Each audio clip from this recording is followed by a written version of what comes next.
بسم الله الرحمن الرحيم نحمده ونصلي ونسلم على رسوله الكريم أما بعد فأعوذ بالله من الشيطان الرجيم بسم الله الرحمن الرحيم يا أيها الذين آمنوا اذكروا الله ذكرا كثيرا وسبحوه بكرة وأصيلا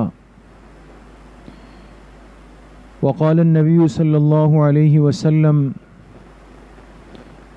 مثل الذي يذكر ربه والذي لا يذكر كمثل الحي والميت صدق الله وصدق رسوله النبي الكريم اللهم صل على سيدنا ومولانا محمد وعلى آل سيدنا ومولانا محمد وبارك وسلم اللہ سبحانہ و تعالیٰ کا ہم سب پر بہت بڑا کرم اور احسان ہے کہ دین کی بات سننے کی نسبت سے ہم سب یہاں پر جمع ہیں۔ اللہ پاک آپ سب کی اس حاضری کو، اس آنے کو، اس بیٹھنے کو، سننے اور سنانے کو اپنی بارگاہ عالیہ میں قبول فرمائے اور ہم سب کے ظاہر و باطن کی اصلاح کا ذریعہ بنائے۔ اس دنیا میں سب سے زیادہ محبت انسان نے جس سے کی ہے وہ اللہ تعالیٰ کی ذات ہے۔ اللہ سے بڑھ کر اس کائنات میں سچی اور مخلصانہ محبت اور کسی سے نہیں ہوئی۔ باقی جتنی محبتیں اس کائنات میں انسان کرتا ہے، چاہے وہ عقیدت کی بنیاد پر ہو، رشتوں کی بنیاد پر ہو، تعلق کی بنیاد پر ہو، نسب کی بنیاد پر ہو، خون کی بنیاد پر ہو، جس بنیاد پر بھی انسان دنیا میں محبت کرتا ہے، علماء نے یہ بات لکھی ہے اور اس کو اچھی طرح دلوں پر نقش کریں۔ یہ بہت بڑا علمی نکتہ ہے کہ اس کائنات میں انسان جتنی محبتیں کرتا ہے اور وہ جائز محبت ہے، جتنی محبتیں اس کائنات میں انسان کرتا ہے اور وہ جائز محبت ہے، اس محبت کی وجہ بھی اللہ کی محبت ہوا کرتی ہے۔ یعنی اللہ کی محبت ذریعہ بن جاتی ہے، اللہ کی محبت واسطہ بن جاتی ہے باقی چیزوں سے محبت کے لیے۔ اب مثال کے طور پہ میں عرض کروں، ہمیں جناب نبی کریم صلی اللہ علیہ وسلم سے محبت ہے الحمدللہ، جسے ہم اپنی دنیا آخرت کی نجات کا ذریعہ سمجھتے ہیں، لیکن اس محبت کا سرچشمہ اور بنیاد کیا ہے؟ وہ محبت الہی ہے۔ چونکہ اللہ نے آپ کو اپنا پیارا پیغمبر بنایا، پاک پیغمبر بنایا، محبوب بنایا، آپ اللہ کے محبوب تھے، اللہ کے حبیب تھے، اس محبت کے صلے میں اللہ پاک نے امت کے دلوں میں اپنے پاک پیغمبر کی محبت ڈال دی۔ ہمیں صحابہ سے محبت ہے، اہل بیت عظام سے محبت ہے، اولیاء اللہ سے محبت ہے، ائمہ سے محبت ہے، بزرگان دین سے محبت ہے، اپنے اساتذہ اکرام سے محبت ہے، اپنے والدین سے محبت ہے، بیوی بچوں سے محبت ہے، اپنے سچے اچھے دوستوں سے محبت ہے۔ ان ساری محبتوں کی وجہ اللہ کی محبت ہے۔ اگر اللہ کی محبت بیچ میں نہ ہو، یہ بات یاد رکھیں، اگر اللہ کی محبت بیچ میں نہ ہو اور انسان کسی سے محبت کرے تو یقیناً لازماً اس میں کوئی نہ کوئی دنیاوی غرض ہے، مقصد ہے، کوئی نہ کوئی ضرورت پوشیدہ ہے۔ اس لیے اصل محبت وہ ہوگی جو انسان اللہ کی محبت کی وجہ سے کرے گا، اور جہاں اللہ کی محبت ہٹ جائے تو پھر اللہ کی مخلوق سے جو محبت ہوگی وہ اخلاص کے ساتھ نہیں ہو سکتی۔ لیکن بندہ اللہ سے محبت کرتا ہے جبکہ ہم اللہ پاک کو اپنی آنکھوں سے دیکھ نہیں سکتے. بندہ اللہ سے محبت کرتا ہے لیکن ہم اللہ پاک کی ذات کو سوچ نہیں سکتے, اللہ کی ذات کی کیفیت کو سمجھ نہیں سکتے. تو انسان کے دل میں جس کی محبت ہو وہ نظر نہ آئے, انسان کے دل میں جس کی محبت ہو اس کی آواز سنائی نہ دے, انسان کے دل میں جس کی محبت ہو لیکن یہ پتہ نہ ہو کہ وہ مجھے کہاں ملے گا, تو ایسا شخص بے چین زندگی گزارتا ہے. اس لیے اللہ پاک نے اس انسان پر کتنی مہربانی فرمائی. اللہ کی مہربانی ہے. اصل بات جو آج کی مجلس میں عرض کرنی ہے وہ یہ ہے کہ ہم سب کو اللہ پاک کی ذات سے محبت ہے, لیکن اس محبت کا اظہار ہم کیسے کریں؟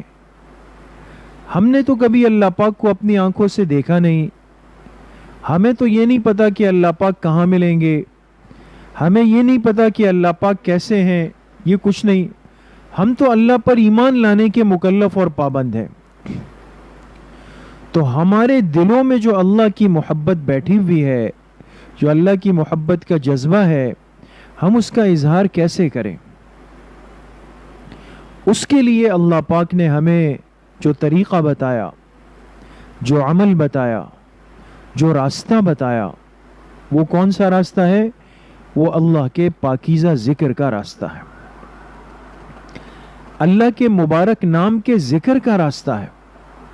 ذکر الہی وہ عظیم نعمت ہے اس دنیا کی کہ جس کی وجہ سے انسان کے دل کو اطمینان ملتا ہے, انسان کے دل کو سکون مل جاتا ہے. اس لیے کہ میں نے عرض کیا نا, جس چیز کو انسان دل دے بیٹھے, جس سے محبت کر بیٹھے, لیکن نہ وہ نظر آ رہا, نہ اس کی آواز آ رہی, نہ اس سے بات ہو رہی, نہ اس کے گھر کا پتہ, کچھ نہیں پتا, تو پھر ایسا شخص کیا ہوتا ہے؟ بے چین زندگی گزارتا ہے, تڑپتا ہے, یہ تڑپتا ہے. تو اللہ پاک نے اپنے بندوں پر مہربانی فرمائی, کہیں میرے بندوں کا, میرے مخلوق کا دل بے چین ہو کر پھٹ نہ جائے. ان کے دلوں میں میری محبت تو ہو, لیکن ان کو محبت کے اظہار کا طریقہ نہیں بتایا گیا. اس لیے اللہ پاک نے کیا فضل کیا؟ الذین آمنوا وتطمئن قلوبهم بذکر اللہ الا بذکر اللہ تطمئن القلوب, الا بذکر اللہ تطمئن القلوب. فرمایا آگاہ رہو, اللہ کے ذکر کرنے سے دلوں کو اطمینان نصیب ہو جاتا ہے. وہ دل کے اندر جو محبت کے جذبات ہیں نا اللہ پاک سے, وہ کیسے پورے ہوں گے؟ وہ اللہ کے پاکیزہ ذکر سے پورے ہو جائیں گے. اس لیے آج ہم نے اس عمل کو بہت چھوٹا سمجھا ہے نا. بہت زیادہ ہوتا ہے, ہم ذکر کے فضائل سن لیتے ہیں, بیان کر لیتے ہیں, ہاں کبھی وقت ملا, کہیں تسبیح نظر آ گئی تو تھوڑا سا اس کو پڑھ لیتے ہیں کہ چلے جی یہ تو نفلی کام ہے, ثواب کا کام ہے, کر لیا تو کر لیا, نہیں کیا تو نہیں ہوا. آج اس کا نقصان یہ ہے, یقین کریں, جب سے ذکر کی عادت اس امت کے زندگی سے نکلی ہے, ذکر کی پابندی ہماری زندگیوں سے نکلی ہے, یقین کرے اللہ کی محبت کم ہوئی, اور جب اللہ کی محبت کم ہوئی تو اللہ کی ذات پر ایمان بھی کمزور ہوتا چلا گیا. آج کیا وجہ ہے کہ دنیا کی ہر چیز پر بندے کا ایمان مضبوط ہے, ہر چیز پر ایمان مضبوط ہے, اسباب پر ایمان مضبوط ہو گیا, چیزوں پر ایمان مضبوط ہو گیا, مال پر ایمان مضبوط ہو گیا, اولاد پر ایمان مضبوط ہو گیا, لیکن کمزور ہے تو کس پر؟ اللہ کی ذات پر. اس لیے دعا کی باری سب سے آخر میں آتی ہے, وظیفے کی باری سب سے آخر میں آتی ہے, اللہ کے پاکیزہ نام کی باری سب سے آخر میں آتی. ہونا اس کے الٹ چاہیے تھا. ہونا اس کے الٹ چاہیے تھا. ہم لوگ کیا کرتے ہیں؟ کوئی بیمار ہوا سب سے پہلے اس کو دوڑے دوڑے دوڑے دوڑے اسپتال لے جاتے. ٹھیک ہے، اسباب کے درجے میں تو علاج ضروری ہے، لیکن مسلمان ترتیب کے خلاف چل رہا. ڈاکٹر کے پاس گئے، اس سے دوائیاں لی، اس سے ٹیسٹ لیے، اس سے پرہیز پوچھا، اس سے روٹین پوچھی، سب کچھ کیا. ہوتے ہوتے ہوتے جب فائدہ نہیں ہوا تو وہ ڈاکٹر بھی کہتے ہیں اور ہمارا بھی یہی یقین بن جاتا ہے، کہتے ہیں بس اب تو ایک اللہ کا آسرا ہے. ارے اللہ کے بندے، اسی اللہ کا آسرا پہلے دن بھی تھا، اسی اللہ کا آسرا آخری دن بھی ہے. کیا نعوذ باللہ یہ ڈاکٹر ہمارا آسرا تھا؟ کیا نعوذ باللہ اس کی لکھی ہوئی دوائی ہمارا آسرا تھی؟ کیا خدا نخواستہ اس کا بتایا ہوا پرہیز ہمارا آسرا تھا؟ نہیں نہیں نہیں نہیں. یقین کریں، اس امت کے ایک ایک کلمہ گو مسلمان کا اولین اور آخرین آسرا، پہلا اور آخری آسرا وہ اللہ کی ذات ہے. باقی تو ساری چیزیں اسباب ہے، اشیاء ہے، ضروریات ہے، تقاضے ہیں.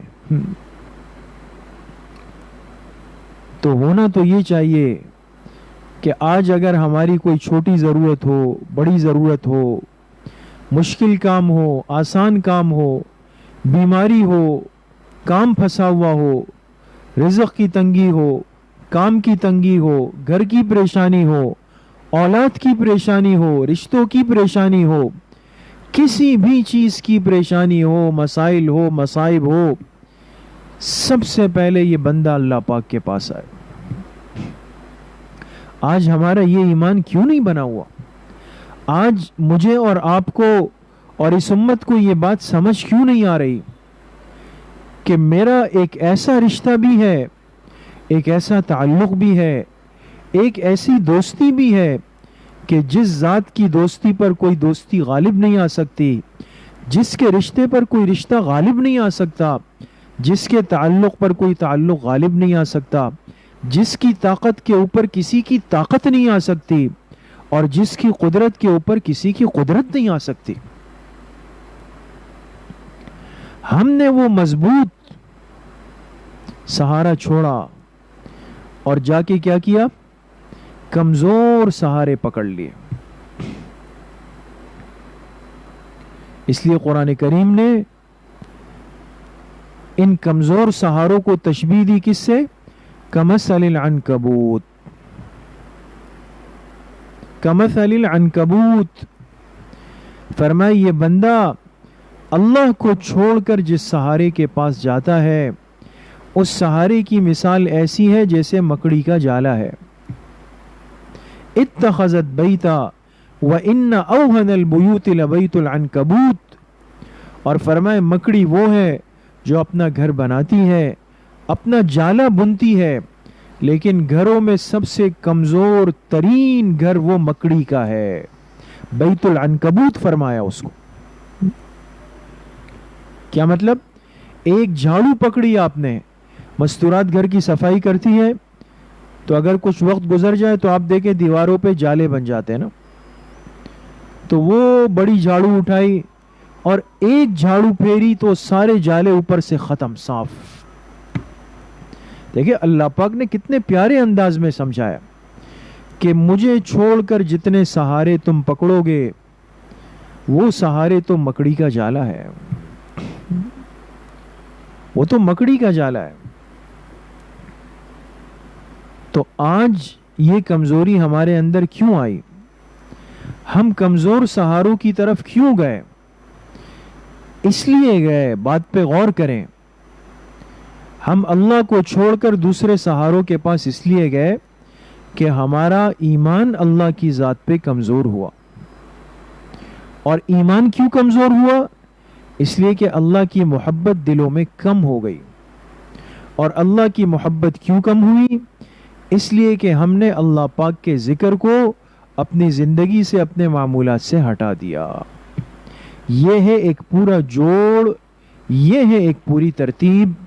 آپ مانے یا نہ مانے، میں اس کو مانوں یا نہ مانوں، امت اس کو مانے یا نہ مانے، لیکن یقین کرے یہ زندہ حقیقت ہے.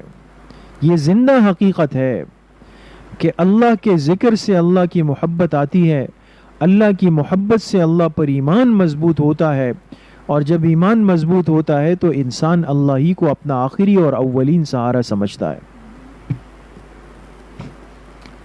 اس لیے ہمارے ذہنوں سے، ہمارے معمولات سے، ہماری زندگی سے ذکر کی عادت کو آہستہ آہستہ آہستہ نکال دیا گیا.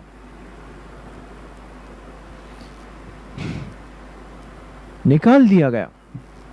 اب ذکر ہمارے معمولات میں بہت کم شامل ہے. مرد تو چلے پھر بھی کسی نہ کسی درجے میں کر لیں، جو مسجدوں سے یا علماء سے یا دعوت و تبلیغ کے کام سے یا خانقاہوں سے یا کسی شیخ سے جڑے ہوئے. مستورات میں تو اب بس بہت ہی کم معاملہ ہے.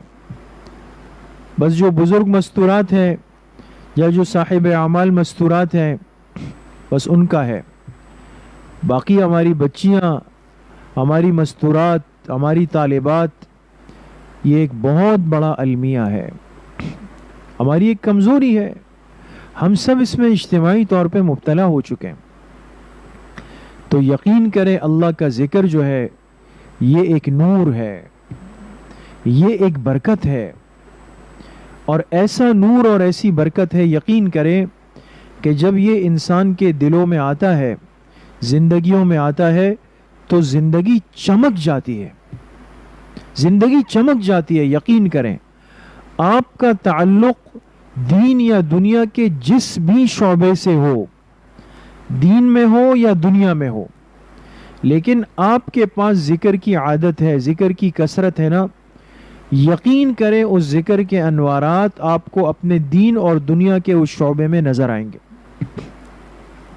نظر آئیں گے. ہمارا سفر ہوا، یہ آج سے کچھ سال پہلے کی بات ہے. ہم گئے فیصل آباد. وہاں ہمارے سلسلہ قادریہ کے بزرگ ہیں حضرت مولانا سید جاوید حسین شاہ صاحب مدظلہم، بہت بڑے اللہ کے ولی ہیں، اور وہ خلیفہ مجاز ہیں حضرت مولانا عبید اللہ انور رحمۃ اللہ علیہ کے. اور مولانا عبید اللہ انور رحمۃ اللہ علیہ یہ مجاز ہیں شیخ التفسیر حضرت مولانا احمد علی لاہوری رحمۃ اللہ علیہ سے. حضرت مولانا احمد علی لاہوری رحمۃ اللہ علیہ اس امت کے بہت بڑے انسان گزرے، جن کا تذکرہ اکثر بیانات میں بھی آتا ہے، دروس میں بھی آتا ہے. خاص طور پہ جب ہم دورہ تفسیر پڑھتے ہیں تفسیر کے حلقے میں، چونکہ اللہ پاک نے ان کو ایک خاص مقام دیا تھا قرآن کریم کو سمجھنے کا، سمجھانے کا، تو بڑی قبولیت ملی ان کو. اصلاً حضرت لاہوری رحمۃ اللہ علیہ جو تھے نا، یہ سکھ گھرانے سے تھے. اصلاً جو ان کے آباء و اجداد تھے وہ سکھ تھے، لیکن یہ مسلمان ہوئے، اور پھر ایسا اللہ نے قبول کیا کہ وہ سکھ گھرانے میں پیدا ہونے والا بچہ عام مسلمان نہیں بنا یا عام عالم بھی نہیں بنا، بلکہ وہ امام الاولیاء بنے.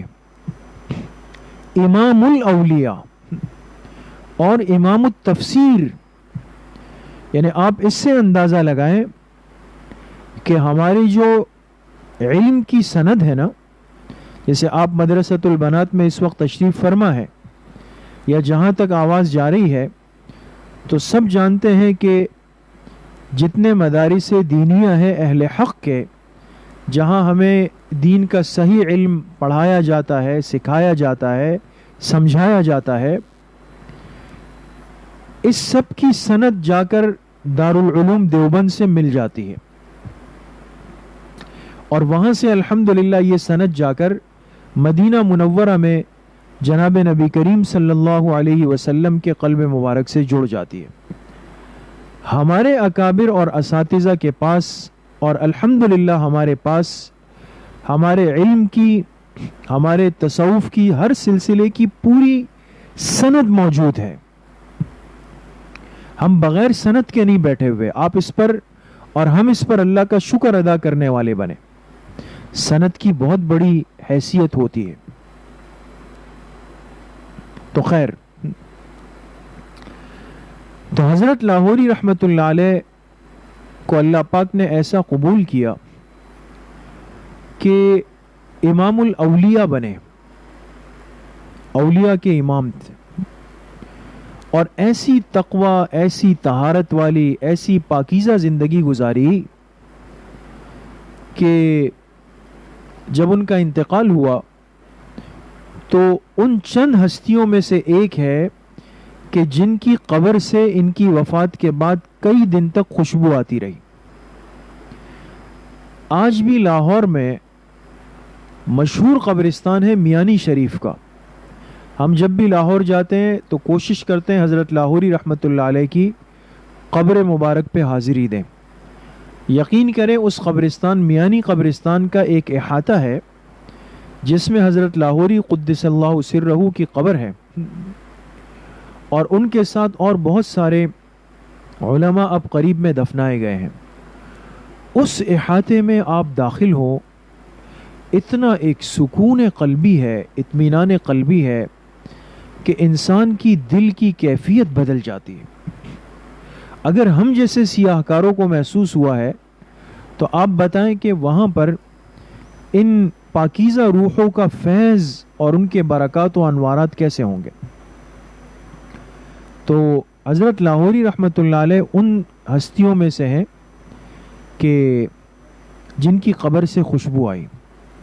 اور بہت ساری باتیں، لیکن اب وقت نہیں ہے. پھر انشاءاللہ کسی مجلس میں ان کے حالات اور عجیب و غریب واقعات پر ضرور بات عرض کریں گے.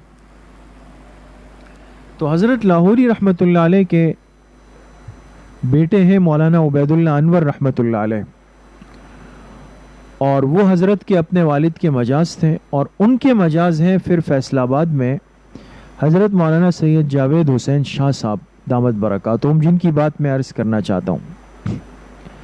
ہم فیصل آباد گئے حضرت سے ملنے کے لیے. بڑی عزت دی، بہت اکرام کیا، بہت خیال رکھا، اپنے ساتھ دسترخوان پہ بٹھایا.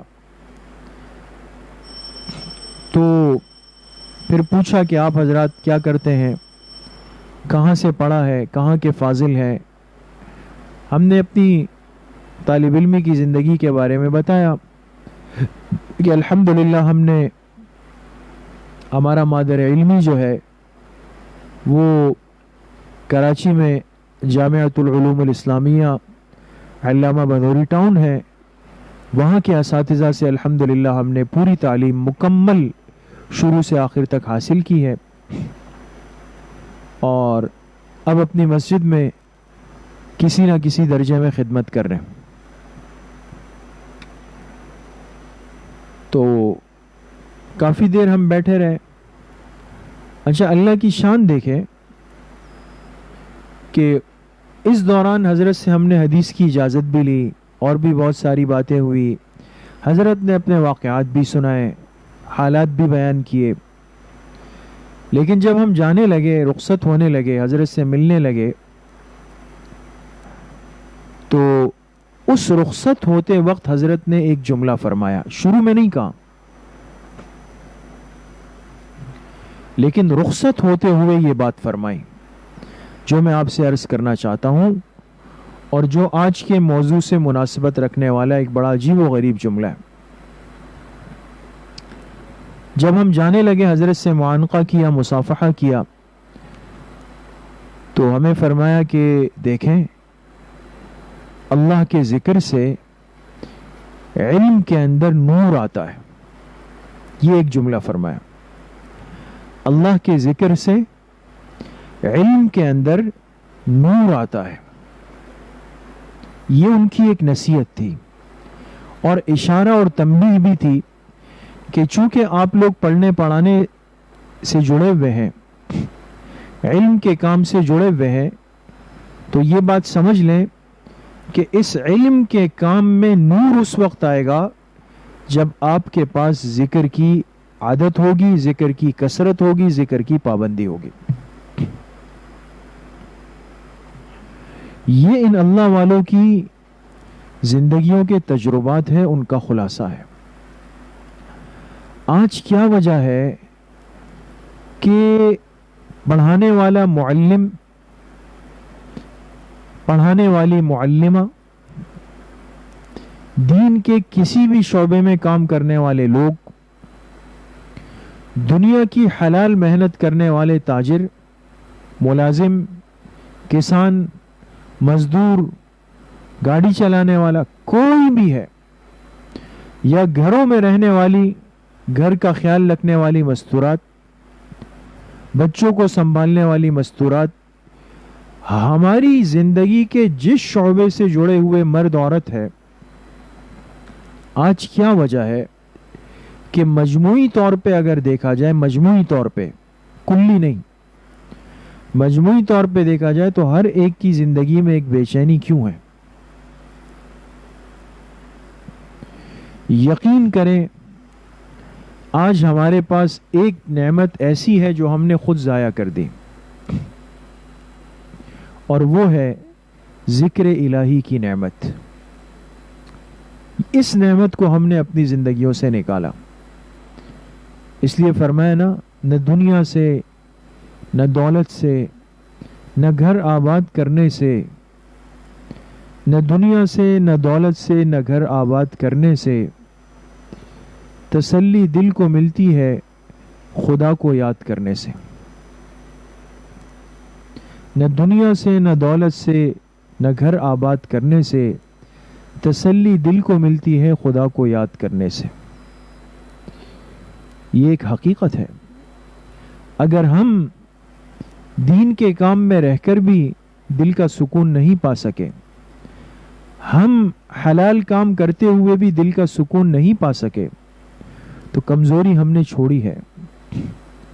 اور وہ کمزوری کیا ہے کہ ہم نے اللہ کے پاکیزہ ذکر کو، اللہ کے پاکیزہ نام کو اپنی زبان سے لینا بھی چھوڑ دیا، اور اپنے دلوں سے اللہ اللہ کو یاد کرنا بھی چھوڑ دیا۔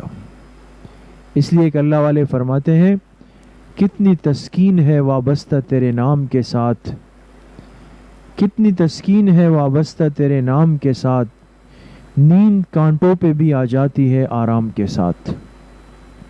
اللہ کے نام کے ساتھ اللہ نے ایک سکون رکھا ہے۔ اس لیے مولانا روم رحمت اللہ علیہ فرماتے ہیں، اللہ اللہ ایچے شیری نست نام، شیر و شکر میں شود جانم تمام۔ فرماتے ہیں اللہ، آپ کے اس مبارک نام اللہ اللہ کے اندر کیا مٹھاس ہے، شیر و شکر میں شود جانم تمام۔ جب لیتا ہوں تو ایسا لگتا ہے کہ جیسے منہ کے اندر گڑ اور مٹھائی اور چینی آ گئی۔ جب انسان اللہ کے ذکر کا عادی بنتا ہے نا، تو اس کو اللہ کے نام میں ایک مٹھاس محسوس ہوتی ہے۔ تو آج ہمیں اس کمزوری کی اصلاح کی ضرورت ہے۔ ذکر کو اپنی زندگیوں کا حصہ بنائیں۔ ذکر کی مجلسیں جو ہوتی ہے ان سے جڑنے کی کوشش کریں، اپنے پاس تسبیح رکھیں، صبح شام کی تسبیحات کا اہتمام کریں، اللہ اللہ اللہ اللہ کے ذکر کی عادت ڈالیں، تو آپ کو اپنے دل میں بھی ایک کیفیت محسوس ہوگی، اپنی زندگی میں بھی برکت محسوس ہوگی، ہر عمل کے اندر انوارات محسوس ہوں گے۔ اللہ کریم مجھے بھی آپ سب کو صحیح عمل کی توفیق نصیب فرمائے۔ وآخر دعوانا ان الحمد للہ رب العالمین۔ الحمد للہ رب العالمین، والصلاة والسلام على سید الانبیاء والمرسلین، سیدنا و مولانا محمد وآلہ واصحابہ اجمعین۔ یا اللہ یا ارحم الراحمین، ہمارے صغیرہ کبیرہ، ظاہراً باطناً ہر طرح کے گناہوں کو معاف فرما دے۔ یا اللہ پوری امت کے گناہوں کو معاف فرما دے، اپنی رضا والی زندگی نصیب فرما دے۔ نفس اور شیطان کے وساوس سے یا اللہ ہماری حفاظت فرما دے۔ یا اللہ اپنی معصیت سے، اپنی نافرمانی سے، اپنی ناراضگی سے ہماری حفاظت فرما دے۔ اپنے مبارک اور پاکیزہ ذکر سے ہمیں اپنی زبانوں اور دلوں کو معطر رکھنے کی یا اللہ پوری زندگی توفیق نصیب فرما دے۔ پوری زندگی اتباع سنت میں گزارنے کی توفیق نصیب فرما دے۔ جتنے بیمار گھروں میں ہے، اسپتالوں میں ہے، سب کو شفائے کامل عاجل نصیب فرما دے۔ علم نافع کی دولت سے یا اللہ ہمارے ایک ایک بچے کو، ایک ایک بچی کو یا اللہ مالا مال فرما دے۔ پڑھانے والے معلمین و معلمات کو یا اللہ اخلاص کے ساتھ دین کی محنت کی توفیق نصیب فرما دے۔ ہم سب کو یا اللہ قیامت کے دن کی ذلت اور رسوائی سے، پریشانی اور بے چینی سے محفوظ فرما دے۔ حضور علیہ الصلاۃ والسلام کی شفاعت ہم سب کو نصیب فرما دے۔ ہم سب کا خاتمہ بالایمان و بالخیر نصیب فرما دے۔ ہماری دعاؤں کو اپنے فضل و کرم سے، فضل و رحمت سے اپنی بارگاہ میں قبول و منظور فرما دے۔ وصلی اللہ وسلم علی نبینا محمد وآلہ واصحابہ اجمعین برحمتک یا ارحم الراحمین۔ جس طرح ہر اتوار کو تاریخ اسلام کی مجلس ہوتی ہے بعد نماز مغرب، تو مستورات سے درخواست ہے کہ بنات میں ترتیب ہوتی ہے، مستورات اس میں بھی اہتمام سے شرکت فرمائیں۔ السلام علیکم۔